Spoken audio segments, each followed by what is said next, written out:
સાબરકાંઠા જિલ્લાના પ્રાંતિજ ખાતે રાષ્ટ્રીય શિક્ષણ નીતિ 2020 અંતર્ગત સંસ્કૃત ભાષાના ગૌરવ સંરક્ષણ સંવર્ધન તથા પ્રચાર પ્રસારના હેતુસર સંસ્કૃત ગૌરવ યાત્રાનું ભવ્ય આયોજન કરવામાં આવ્યું હતું। ગુજરાત રાજ્ય સંસ્કૃત બોર્ડ ગાંધીનગર દ્વારા આયોજિત સંસ્કૃત સપ્તાહ યોજના અંતર્ગત પ્રાંતિજની એક્સપેરિમેન્ટલ હાઈસ્કૂલથી સંસ્કૃત ગૌરવ યાત્રાનો પ્રારંભ થયો હતો। યાત્રા પ્રાંતિજ 3 રસ્તા સુધી પહોંચી પરત એક્સપેરિમેન્ટલ હાઈસ્કૂલ ખાતે આવી હતી। યાત્રામાં ડીજે વિવિધ ટેબ્લો વેશભૂષા સહિત સંસ્કૃત ભાષા અને ભારતીય સંસ્કૃતિની સુંદર ઝાંખી રજૂ કરવામાં આવી હતી। વિદ્યાર્થીઓએ વિવિધ પાત્રોની વેશભૂષા ધારણ કરી સૌનું ધ્યાન આકર્ષિત કર્યું હતું। કાર્યક્રમના પ્રારંભે સંસ્કૃતના મહાન અને પવિત્ર ગ્રંથો રામાયણ મહાભારત વેદ પુરાણો તથા ઉપનિષદોનું ઉપસ્થિત મહાનુભાવોની હસ્તે પૂજન વિધિ કરવામાં આવી હતી।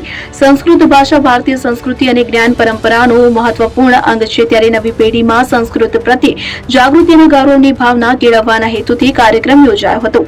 આ પ્રસંગે પ્રાંતિજ પ્રાંત અધિકારી મૌલિકભાઈ ડોંગા, પ્રાંતિજ મામલતદાર સંજયભાઈ દેસાઈ, તાલુકા વિકાસ અધિકારી હનીબેન સિસોદિયા, નગરપાલિકા પ્રમુખ અનિતાબેન પંડ્યા, તાલુકા પંચાયત પ્રમુખ અંકિતાબેન પટેલ, શાળા સંચાલક મંડળના મંત્રી સંજયભાઈ પટેલ, શ્રીકાંતભાઈ પટેલ, શૈલેષભાઈ પટેલ, શાળાના આચાર્ય પિયુષભાઈ પટેલ સહિત શિક્ષકો, વિદ્યાર્થીઓ અને વાલીઓ ઉપસ્થિત રહ્યા હતા। ઉપરાંત આસપાસની શાળાઓના વિદ્યાર્થીઓ અને શિક્ષકોએ પણ સંસ્કૃત ગૌરવ યાત્રામાં જોડાઈ ઉત્સાહપૂર્વક ભાગ લીધો હતો।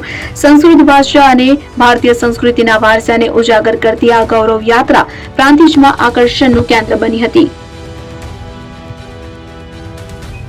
જયતુ સંસ્કૃતમ જયતુ ભારતમ સરકાર દ્વારા આયોજિત એનઈપી 2020 અંતર્ગત સંસ્કૃત ભાષાનું મહત્વ વધે, સંસ્કૃત ભાષાનું સંવર્ધન થાય, એનો વિકાસ થાય, એનો પ્રચાર પ્રસાર અર્થે ગુજરાત સરકાર દ્વારા ગુજરાત રાજ્ય સંસ્કૃત બોર્ડ ગાંધીનગર આયોજિત સંસ્કૃત મહોત્સવનું આયોજન કરવામાં આવેલું છે। આ મહોત્સવ તારીખ 25 તારીખથી 31 ઓગસ્ટ 2026 સુધી જુદા જુદા કાર્યક્રમો યોજવાના થાય છે। આજે એક્સપેરિમેન્ટલ હાઈસ્કૂલ પ્રાંતિજમાં સંસ્કૃત ગૌરવ યાત્રાનું આયોજન કરવામાં આવેલું। તારાથી પ્રાંતિજ ભાખરિયા અને હાઈવે 3 રસ્તા સુધી આ રેલીનું આયોજન કરેલું છે। આ રેલીમાં પ્રાંત અધિકારી સાહેબ, પ્રાંતિજના મામલતદાર સાહેબ સંજયભાઈ દેસાઈ, પ્રાંત અધિકારી મૌલિકભાઈ ડાંગા તથા તાલુકા વિકાસ અધિકારી હનીબેન સિસોદિયા, નગરપાલિકાના સભ્યો, તાલુકા પંચાયતના સભ્યો અને શાળાના આચાર્ય, શાળાના મંત્રીમંડળો, વિદ્યાર્થીઓ અને સ્ટાફ આ રેલીનું આયોજન કરવામાં આવેલું।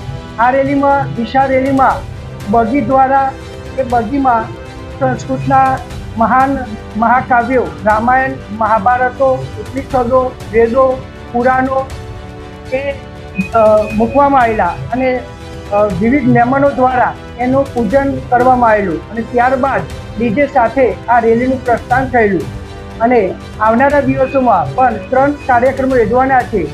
27 તારીખે સંસ્કૃત સંભારણ દિવસ, 29મી તારીખે સંસ્કૃત સાહિત્ય દિન તરીકે ઉજવણી કરવામાં આવશે અને 31મી તારીખે સંસ્કૃત સુભાષિત પાઠનું પઠન કરવામાં આવશે। તો આ રીતે આ કાર્યક્રમનું આવનારા દિવસોમાં આયોજન